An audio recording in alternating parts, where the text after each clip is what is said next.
Han passat anys, molts anys, han passat moltes coses. De sobte, encara em pren aquell vent, o l'amor, i rodolem per terra entre bressos i abraços. No comprenem l'amor com un costum amable, com un costum pacífic, de compliment i temps, i que ens perdona el cas Senyor López Picó. Es desperta de sobte, com un vell huracà, i ens tomba en terra els dos, ens ajunta, ens empeny.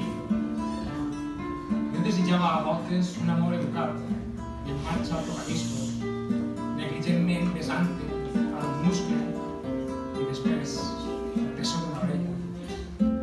El nostre amor és un amor brusc i salvatge, i tenim l'enyorança amarga de la terra, d'anar a revolcons entre besos i arrats. Què voleu que hi faça? Elemental, ja ho sé. Ignorem el Petrarca i ignorem moltes coses, les estances de Riba i les rimes de Becker. Després, tombats en terra, de qualsevol manera, comprenem que som bàrbars i que això no deu ser, que no estem en l'edat, tot això i allò. No hi havia a València dos amants com nosaltres. Cada amant com nosaltres en són parits ben pocs.